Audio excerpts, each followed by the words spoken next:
P T A اور ٹیلی com companies کے ساتھ مذاکرات میں اہم پیش رفت ہوئی ہے۔ پی ٹی اے اور ٹیلی کام کمپنیز روزانہ 5000 نان فائلرز کی سمز بند کرنے پر متفق ہو گئے ہیں۔ 5000 نان فائلرز کی سمز بلاک کرنے کی لسٹ ٹیلی کام آپریٹرز کو مہیا کر دی گئی ہے۔ ہفتے کے روز سے نان فائلرز کی روزانہ کی بنیاد پر 5000 سمز بند کرنے کا عمل شروع ہوگا۔ انکم ٹیکس جنرل آرڈرز کے نفاذ کے لیے ایف بی آر کی پی ٹی اے اور ٹیلی کام آپریٹرز کے ساتھ ملاقات ہوئی۔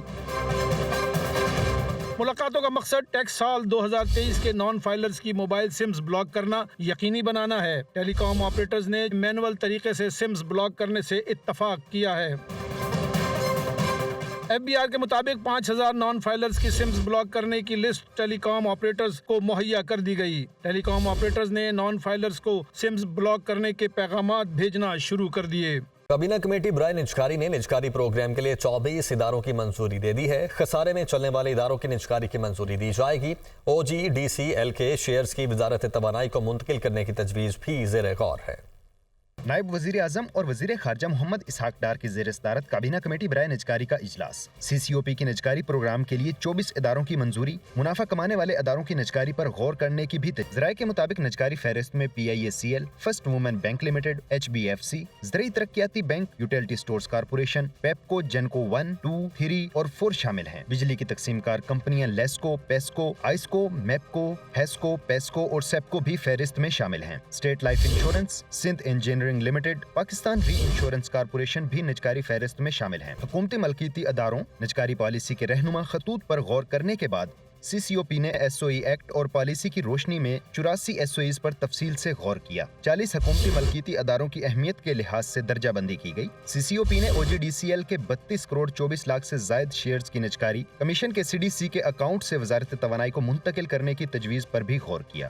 معاملے کو قانون و انصاف ڈویژن کو اس ہدایت کے ساتھ مؤخر کر دیا گیا۔ آئی ایم ایف نے پاکستان میں بڑے پیمانے پر اصلاحات کو ناگزیر قرار دے دیا۔ تازہ ترین رپورٹ میں کہا گیا ہے کہ امیر طبقے کو کم آمدن والے افراد کا سہارا بننا ہوگا۔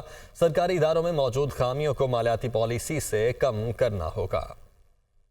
پاکستان کو استحکام کے مرحلے سے آگے بڑھ کر طاقتور معیشت کی جانب جانا ہوگا۔ پالیسی ریفارمز اور مالیاتی اہداف پر سختی سے عمل درآمد ضروری۔ امیر طبقے کو ملک کے کم آمدنی والے طبقے کا سہارا بننا ہوگا۔ آئی ایم ایف کی پاکستان کے حوالے سے تازہ رپورٹ جاری۔ آئی ایم ایف کے مطابق جون تک مہنگائی کو 20% تک نیچے لانا ہوگا۔ معیشت میں بہتری کے لیے ایکسچینج ریٹ کو استحکام دینا اور پائیدار گروتھ حاصل کرنا ہوگی۔ معاشی نظام میں موجود کمزوریوں کو دور کر کے معیشت کو بہتر بنایا جا سکتا ہے۔ آئی ایم ایف کے مطابق رواں مالی سال جی ڈی پی کی شرح 2% اور اگلے مالی سال 3.5% متوقع ہے۔ رپورٹ کے مطابق رواں مالی سال بے روزگاری کی شرح 8%، اگلے مالی سال میں 7.5% رہنے کی توقع ہے۔ رواں مالی سال مہنگائی کی شرح 24.8% اور اگلے مالی سال 12.5% تک ہونے کا امکان ہے۔ رواں مالی سال برآمدات 31 ارب 20 کروڑ ڈالر، جبکہ اگلے سال میں برآمدات 34 ارب 41 کروڑ ڈالر سے زیادہ ہونے کا امکان بظاہر کیا گیا ہے۔ رواں مالی سال درآمدات 54 ارب 96 کروڑ ڈالر، جبکہ اگلے سال درآمدات 60 ارب ڈالر سے زیادہ ہونے کی پیش گوئی کی گئی ہے۔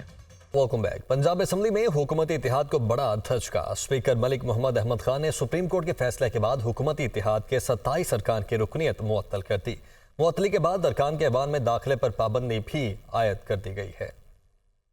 اسپیکر پنجاب اسمبلی ملک محمد احمد خان نے 27 حکومتی اتحاد کی خواتین اور اقلیتی ارکان کی رکنیت سپریم کورٹ کے فیصلے کے بعد معطل کر دی۔ اسپیکر نے اپوزیشن رکن رانا آفتاب احمد خان کے پوائنٹ آف آرڈر پر ارکان کو معطل کرنے کی رولنگ دی۔ آپ کے جو مسائل کا حل ہے وہ جو بھی احمد صاحب کہہ رہے ہیں درست کہہ رہے ہیں۔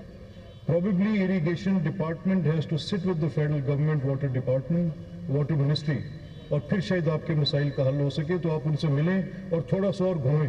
معطل ہونے والی 22 خواتین اور ایک اقلیتی رکن مسلم نون کا ہے۔ پیپلز پارٹی، کاف لیگ اور آئی پی پی کے ایک رکن کو معطل کیا گیا۔ مقصودہ بی بی، روبینہ نذیر، سلمہ زاہد، کمل نعمان معطل ہونے والوں میں شامل۔ زیبا غفور، سیدہ سمرین تاج، شہر بانو، آمنہ پروین اور سیدہ سمیرہ احمد بھی معطل۔ اقلیتی ارکان اسمبلی طارق مسیح گل، وسیم انجم، بسروچی بھی معطل ہونے والوں میں شامل ہیں۔ واضح رہے کہ پنجاب اسمبلی مسلمون کے ارکان کی تعداد 226 ہے، جبکہ اس کے 23 ممبران معطل ہوئے ہیں۔ اس طرح 203 ارکان رہ گئے۔ پیپلز پارٹی کے 16 ارکان تھے، 2 ارکان کم ہونے کے بعد 14 رہ گئے۔ آئی پی پی کے ارکان کی کل تعداد 7 تھی، ایک رکن کم ہوا تو باقی 6 رہ گئے۔ دوسری طرف پاکستان مسلم لیگ کاف کی پنجاب اسمبلی میں ارکان کی تعداد 11، ایک رکن معطل ہو گیا، 10 رکن رہ گئے، جبکہ سنی اتحاد کونسل کے 103 ممبران ہیں اور اگر 27 نشستیں انہیں ملیں تو ان کے ارکان کی تعداد 130 ہو جائے گی۔